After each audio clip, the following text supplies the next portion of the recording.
बाबा के बगिया में बोले कोयलिया हो, सुगना बोलई सीताराम जी। बाबा के बगिया में बोले कोयलिया हो, सुगना बोलई सीताराम जी। घोड़वा जे घूमई वही घोड़ सरिया हो, हथिया लवंगिया के डारे जी। घोड़वा जे घूमई वही घोड़ सरिया हो, हथवा लवंगिया के डारे जी।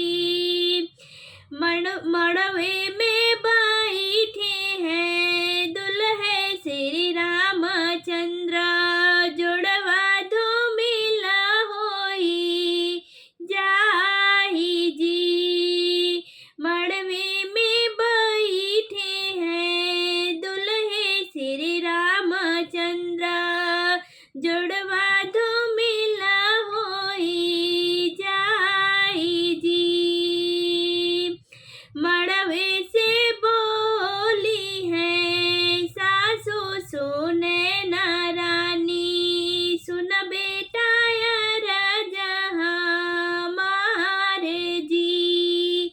मड़वे से बोली है सासू सुने न रानी, सुन बेटा यार जहाँ मारे जी। हमरी नदिया बेटा जतना से राखया, बेटी जे बाड़ी सुकु मारी जी। हमारी नदिया बेटा जतना से राखिया, बेटी जे बाड़ी सुकु मारी जी।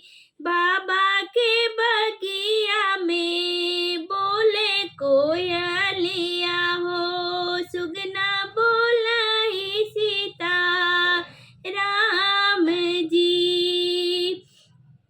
तोहरी निधिया सासू जतना से रखिबे नयनवा के बीच जी। खाड़ा चिराऊ जी के भोजन कराऊबे, कड़ुआई तेलाया से नाने जी। खाड़ा चिराऊ जी के भोजन कराऊबे, कड़ुआ के तेलाया से नाने जी। बाबा के बगिया में बोले कोयलिया हो, सुगना बोलई सीता राम जी। सुरभिनी गैया के दूधवा पियाऊबई, दहिया खियाऊबे सड़िया रे जी। सुरभिनी गैया के दूधवा पियाऊबे, दहिया खियाऊबे सड़िया रे जी। तोहरी नदिया सासू जतना से राखिबई, चुनरी धूमिल नाही होई जी। राम जे सीता मांगी सिनुरा लगावई, अब सीता हुई है पराई जी। राम जे सीता मांगी सिनुरा लगावई, अब सीता हुई है पराई जी। रोई रोई सीता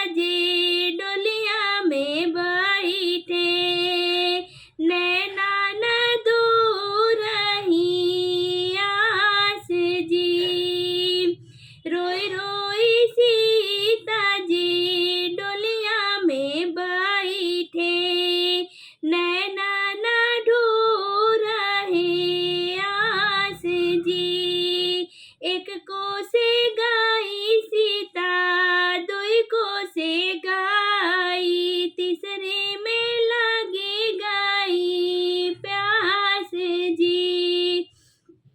घूंघटा उठाई जब देखे सीतल रानी, नैहर के लोग न देखाई जी। घूंघटा उठाई जब देखे सीतल रानी, नैहर के लोग न देखाई जी। केकरा से कहीं मैं हम भूखिया पियसिया, केकरा से दिलवा के बात जी।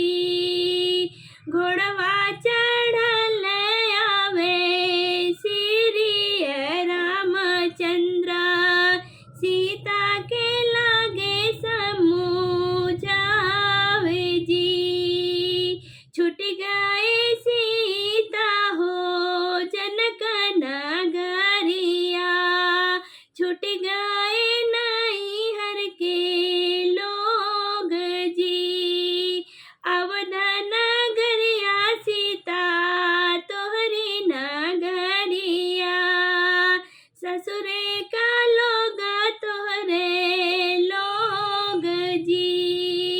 अवध नगरिया सीता तोहरी नगरिया, ससुरे